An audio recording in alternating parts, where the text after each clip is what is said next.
autre rendez-vous avec une commune d'ici maintenant, avec Béatrice Blanchet que nous retrouvons avec plaisir. Elle suit le guide Katia Holz dans le jardin à l'italienne. Il est labellisé jardin remarquable, c'est celui du château de Brandt à Sorgues. C'est un fabuleux jardin avec différents espaces et 3 bassins en enfilade.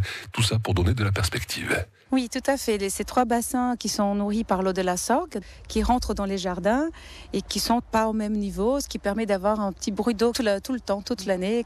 Et puis l'eau, elle répare donc pour irriguer les champs. Elle circule dans les jardins. On a les 2 dauphins qui font la fontaine. Puis autour de ces bassins, nous avons la symétrie avec les cyprès, des roses blanches fées des neiges. Les jardins se clôturent avec les murs de 1700. Pour donner cette sensation des jardins à l'italienne, donc un jardin clos. Et derrière, pour 2 lignes des cyprès qui renforcent cette sensation des jardins clos qui nous sont protégés. Du buis partout, à l'intérieur du jardin et aussi dans la forêt des platanes, dans la platanerie, eux, des 200 ans, comme les platanes plantés au début du 19e siècle. Et parmi toute cette verdure, c'est donc un jardin vert et blanc. Ce sont les couleurs, notamment du jardin, qui sont complétées par les Magnolia grandiflora, cet magnifique arbre de 200 ans, bicentenaire, à 6 mètres de circonférence, 20 mètres d'auteur et qui nous fait des magnifiques fleurs blanches pendant les mois de mai et juin.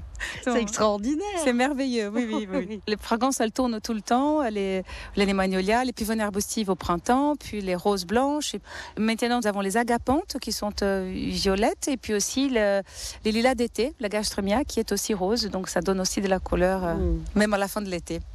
Alors, des grandes pelouses et des arbres fruitiers. Oui, un grenadier de cette côté, et puis on a les vergers avec des pêches de Reine Claude, des mirabiliers, figuiers qui sont à l'extérieur du jardin. Il faut dire que cette magnifique bâtisse date donc du tout début 19e. Oui, tout à fait. La ferme elle-même, elle existe, donc la famille l'a achetée vers 1600. Une petite ferme, au fur et à mesure, elle a grandi jusqu'à l'arrivée du général Accueil comte de Cessac au début du 19e siècle. Et c'est lui, avec son épouse Sibylle des Brandt, qui en a grandi la demeure, comme on la voit maintenant. Et c'est donc une autre branche de la famille, mais c'est toujours la famille de Brandt qui actuellement possède cette merveille depuis 1950. Voilà, 1955. Et entourée par une platanerie assez encore aujourd'hui extraordinaire malgré le chancre. Oui, tout à fait. Il nous reste environ 200 sur les 20 000 plantés au début du 19e. Ils sont très serrés les uns contre les autres en forme de bois. Donc ça, c'est très rare de les voir, une bois de platane avec des buis qui ont grandi à leur ombre et qui sont environ 3 mètres, 4 mètres d'auteur. Et cette allée nous mène où ? Cette allée nous amène à une prairie. Allez hop, allons-y d'un bon pas. Par cette pergola des glycines blanches, on arrive donc dans la prairie qui elle aussi fait 1 point d'hectare.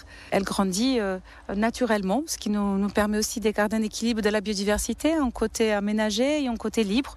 Donc beaucoup plus d'espèces, de petites fleurs différentes, des papillons, des insectes. Donc ça fait un bel équilibre aussi pour la nature. Merci Katia, merci Béatrice. Et au-delà des murs, au-delà de la platanerie, les buis bicentenaires tracent les allées secrètes, même un petit peu coquines, pourquoi pas. Une visite guidée est possible sur rendez-vous uniquement. C'est de Pâques à la Toussaint, ce sont des visites pour 10 personnes minimum.